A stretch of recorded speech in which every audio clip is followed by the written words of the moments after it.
soit avec vous. Et avec votre esprit. Évangile de Jésus-Christ selon saint Marc. Gloire à toi, Seigneur. En ce temps-là, après la traversée, abordant à Génézareth, Jésus et ses disciples accostèrent.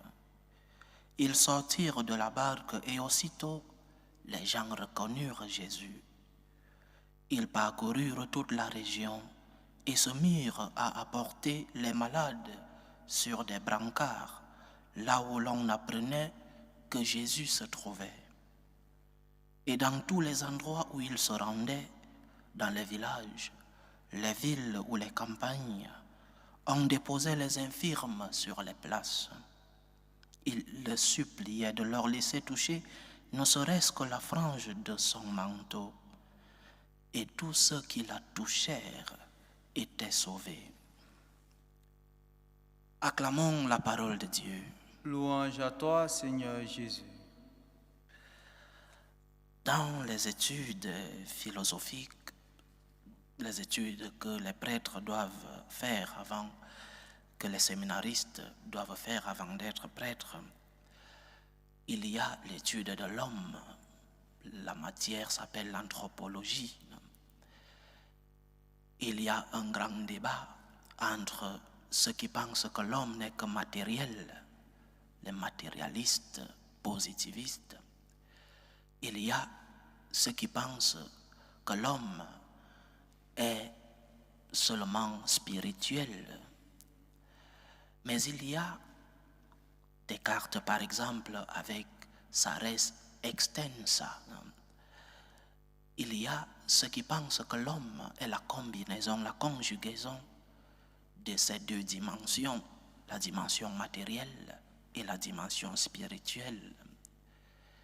Et c'est ce courant que notre Église suit. L'homme a deux dimensions. Nous avons une dimension matérielle, visible, sensible, et une dimension spirituelle, invisible. Et l'homme ne peut être homme que lorsque ces deux dimensions sont conjuguées. C'est pourquoi, par exemple, lorsqu'une personne décède, nous disons que cette personne a perdu l'âme, c'est-à-dire cette personne a perdu la deuxième dimension de son être.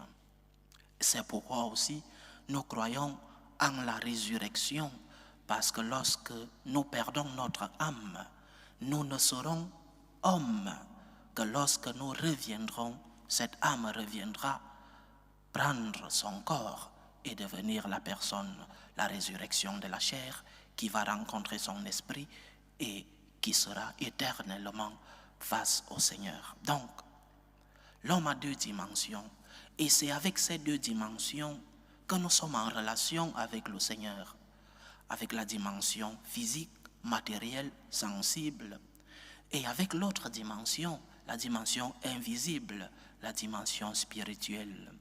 Nous ne pouvons pas adorer Dieu seulement en esprit. Nous adorons Dieu aussi avec notre dimension sensible, notre dimension visible, notre corps.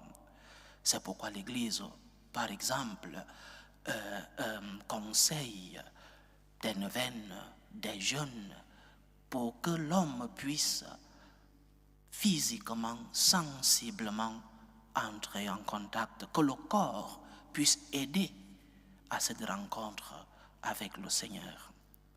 Nos deux dimensions nous aident donc à être en relation avec Dieu.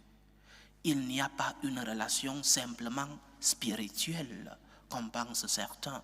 Ce courant est arrivé jusqu'à dire que je prie mon Dieu seulement chez moi, parce que Dieu est esprit, alors Dieu est présent partout, alors il est dans ma chambre.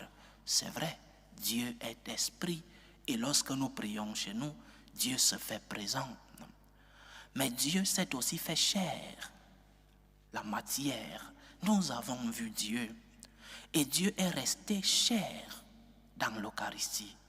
Et donc, l'évangile que nous avons lu aujourd'hui nous parle de l'importance du contact physique dans notre relation avec Dieu.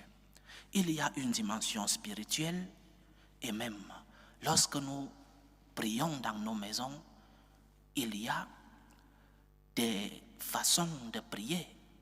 Il y a des positions corporelles que nous prenons pour prier. On se met à genoux, on se lève, on baisse la tête parce qu'on est en présence du Seigneur. Donc, ceux qui pensent, et ce courant a grandi dans notre Église et continue de faire des dégâts, ceux qui pensent qu'ils prient Dieu seulement à la maison sont dans un courant erroné. Le Seigneur s'est fait chair. Et la chair du Seigneur, nous la voyons au temple, à l'Eucharistie. Le contact avec le Seigneur, le contact physique, non plus le contact spirituel qui peut se faire partout où nous sommes. Le contact physique avec le Seigneur se fait dans l'Eucharistie, dans l'adoration du Saint-Sacrement, dans sa maison qui est le temple.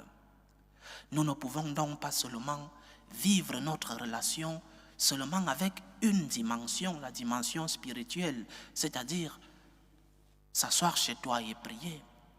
Mais la dimension du contact est aussi importante, essentielle dans notre relation avec Dieu. L'évangile d'aujourd'hui dit, tout ce qui la touchèrent, le toucher. Tout ce qui touchèrent notre Seigneur. Jésus faisait des miracles à distance. Oui, par exemple, il a guéri la fille du centurion à distance. Jésus faisait des miracles à distance. Mais la plupart des miracles de notre Seigneur, il les a faits soit par la vue, parce qu'il a vu le besoin, soit par le contact, il a touché des malades, il a imposé des mains, soit par la parole, qui est aussi une autre dimension de notre sensibilité. Le contact est donc important. Apprenons à construire un contact physique avec Dieu, en plus du contact spirituel. Une dimension n'enlève pas l'autre. Je répète, l'homme, c'est deux dimensions unies. Et lorsqu'une dimension n'est plus conjuguée avec l'autre, l'homme n'est plus véritablement homme. Dans les deux dimensions de l'être humain dans ce cas, doivent aider à entrer en relation avec Dieu. La dimension spirituelle, invisible, et la dimension physique, sensible, la dimension de contact. Et cette dimension de contact, nous la voyons pas seulement, mais elle est parfaite dans l'Eucharistie. Nous voyons le Seigneur, nous touchons le Seigneur, nous pouvons avoir le Seigneur en nous. Cette dimension peut aussi s'effectuer à travers l'adoration du Saint-Sacrement. Nous voyons le Seigneur, nous pouvons causer avec le Seigneur. L'Église, dans sa sagesse, a bien voulu que nous maintenions ces deux dimensions avec le Seigneur. Une dimension spirituelle et une dimension de contact, une dimension physique. Va donc de temps en temps rendre visite au Seigneur au tabernacle, à l'adoration du Saint-Sacrement, à la communion lorsque tu es en état de grâce. C'est en cela que tu es en véritable communion, en véritable dimension avec ton Seigneur qui se fait chair et qui a bien voulu rester dans sa chair eucharistique. Que le Seigneur nous aide à pouvoir avoir avec lui ce contact spirituel, oui, mais aussi ne pas oublier le contact physique avec le Seigneur. Va lui rendre visite dans sa maison. Va dire bonjour au Seigneur de temps en temps au tabernacle. Il est présent physiquement. Nous le voyons. Nous croyons que le Christ est réellement présent dans l'Eucharistie.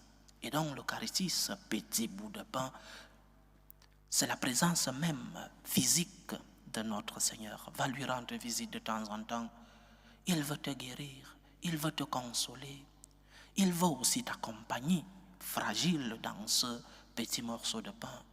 Va lui rendre visite et tu verras comment le Seigneur, cette visite, ce contact physique, tu verras comment le Seigneur pourra transformer ta vie parce que ta dimension physique a été en contact avec la dimension physique de notre Seigneur Jésus-Christ. Que le Seigneur nous aide. Loué soit Jésus-Christ. À jamais.